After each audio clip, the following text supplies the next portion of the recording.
मन चले युवक।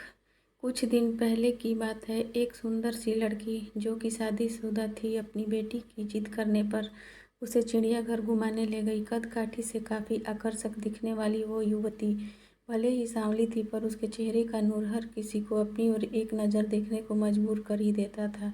काने काले घने लंबे बाल जो कि उसकी कमर तक जाते थे उसके सौंदर्य में निखार लाने का काम कर रहे थे। उसके साथ में उसकी छोटी बेटी थी जो कि उसकी उंगली पकड़ के बारी बारी से अलग अलग जानवरों को उनके बाड़े के आगे जाकर देख रही थी और कभी हंसती, कभी मुस्कुराती, कभी अपनी माँ की ओर देखती खेल रही थी।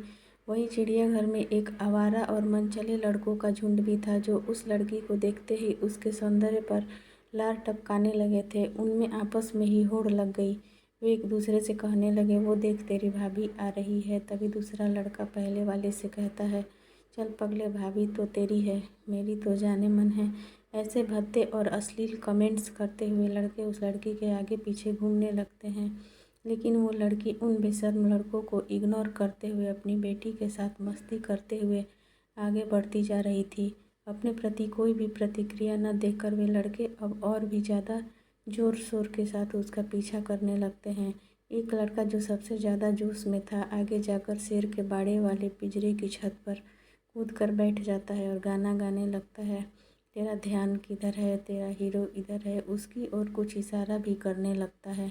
लड़की को अभी भी उसका गाना तनिक भी विचलित नहीं कर रहा था। ऐसा लग रहा था मानो उसे कोई फर्क ही नहीं कि ये क्या कर रहे हैं। वो तो बस अपनी बेटी के साथ मस्ती करने में मस्त थी। लड़की का ध्यान अपनी ओर आकर्षित करने के चलते जो उछल कूद कर रहा था वो गलती से शेर के बाड़े में अंदर जा गिरा। अचानक से ये क्या हुआ उसे खुद समझ नहीं आया, लेकिन जब उसे होश आया कि वो शेर के बाड़े में गिर चुका है, उसके पैरों तले ज़मीन खिसक गई, उसका गला सूखने लगा। वो चिल्लाना चाह रहा था लेकिन उसकी आवाज़ें उसके गले में ही दब के रह जा रही थी। बहुत कोशिश करने के बाद वो अपने दोस्तों से मदद के लिए गुहार लगाने लगा, भाई प्लीज़ मुझे बचा लो दोस्त। लेकिन कोई भी उसकी मदद करने के लिए आगे नहीं आ रहा था।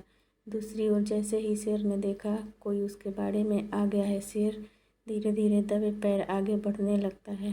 शेर के चेहरे और उसकी आंखों का खौफ देखते ही लड़के का हाल बेहाल हो गया। उसे तो लगा था शायद ये उसकी ज़िंदगी का आखिरी दिन होगा। बाड़े के बाहर बहुत से लोगों की भीड़ इकट्ठी हो जाती है और सब लोग उसे बाहर आने के लिए चिल्लाते हैं, लेकिन आगे बढ़ के कोई भी उसे बचाने के लिए नहीं आता है।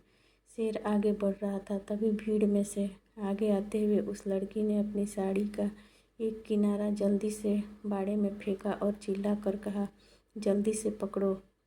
लड़की ने अपनी पूरी साड़ी उतार दी और बाकी लोगों की मदद से एक छोर पकड़े रही। दूसरे छोर को पकड़ के वो लड़का किसी तरह से अपनी जान बचाने में कामयाब हो गया। जैसे ही वो बाड़े की दीवार कूद के बाहर आया, वहाँ पर मौजूद सिक्योरिटी गार्ड ने गरजते हुए कहा, तुम्हें होश भी था कि तुम क्या कर रहे थे इस खूंखार शेर के बाड़े के पास? अगर ये बहन तुम्हारी मदद करने के लिए आगे न आई होती तो तुम अब तक इस शिकारी शेर के पेट में चले गए होते।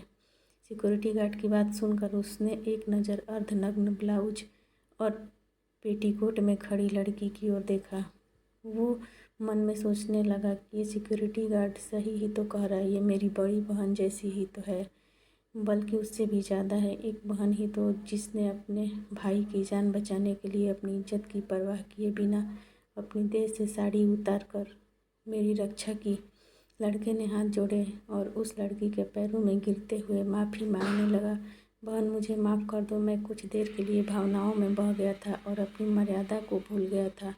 मुझे माफ़ कर दो। आपने अपनी इज्जत की परवाह किए बगैर मेरी जान बचाने के लिए अपनी साड़ी उतार दी। आगे से मैं किसी भी महिला को अपनी माँ और बहन की नज़र से ही देखूँगा। उस लड़की ने अपने पैरों में पड़े लड़के को पकड़ के उठाया और मुस्कुराते हुए कहा, भाई किसी भी स्त्री की इज्जत उसके बदन पर लिपटे चंद वस्त्रों में नहीं होती और न ही उसके किसी विशेष अंगों में होती है। ये हम इंसानों की मानसिक विकृति है जो उसे जबरन इज्जत के साथ जोड़ के देखते हैं, जबकि सच्चाई तो यह है कि स्त्री इज्जत तो उसके आचरण, उसके चरित्र से जुड़ी होती है। तो सुंदर सी दिखने वाली लड़की के आकर्षक मुख से